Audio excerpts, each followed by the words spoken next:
In October, at bedtime, on the 5th. Today we are learning how to use the prepositions in, at, and on for time. The best way to learn these prepositions is to read and listen to English every day. If you read and listen to English every day, you will hear these prepositions used correctly again and again, and you will never need to think about rules. However, because people keep requesting that I make a video about this topic, today I'm finally making one for you. Let's start with in. In is used with periods of time. We use in for parts of the day. In the morning, in the afternoon, in the evening. But we don't use it for night. We say at night. We use in for months. In October, in November, in December. We use in for seasons. In the spring, in the summer, in the fall. We use in for years, decades, and centuries.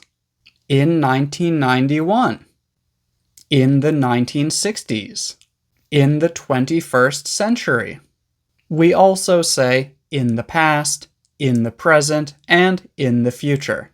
And finally, we can use in to talk about how long something takes.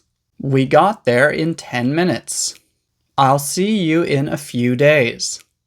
I can run a mile in 6 minutes. Now let's look at. At is used for more exact points in time. We use at for times. At 9 a.m., at noon, at 6:30. We use at for certain daily events. At sunrise, at lunchtime, at bedtime. We use at for holidays, but when we do this, we are talking about the whole period of time around that holiday, not just the one day. Christmas Eve is December 24th, and Christmas Day is December 25th. But when we say at Christmas, we are probably talking about a larger period of time around Christmas, maybe December 22nd to December 26th. The period of time in which we are preparing for Christmas, going Christmas shopping, thinking about Christmas, and visiting family. And finally, British people say at the weekend, but American people don't do this. We say on the weekend, or sometimes over the weekend. So now let's talk about on. Again, American people say on the weekend.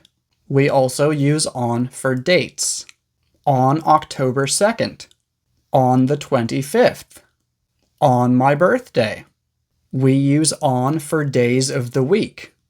On Monday, on Tuesday, on Wednesday.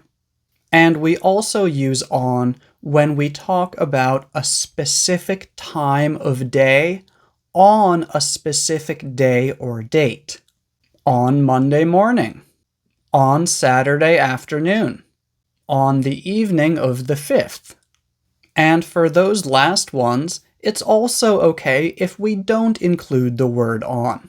You can say, I'll see you on Monday morning, or just, I'll see you Monday morning. So those are the basic rules for how we use in, at, and on for time. But again, I don't recommend that you try to memorize these rules. Memorizing rules almost always makes it more difficult to speak fluently because you need to stop and think about the rules in the middle of your conversation. I recommend that you just read and listen to English every day, and practice writing some examples using the language that I have given you in this video. If you do that, you will memorize patterns, phrases, and whole sentences, things that you can actually use easily in conversation, not just rules that you need to stop and think about. In fact, if you were in a real class with me, I would never explain these rules this way.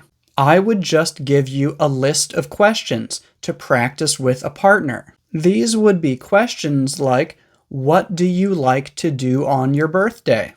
What do you usually do in the morning? What time is the sunrise tomorrow? Using the language in real situations is almost always better than memorizing rules, and that's why I have avoided making this video for so long. A video like this is really not the best way to learn prepositions. But, like I said, you guys wanted me to make it. Anyway, I hope you learned something today. Thank you for watching.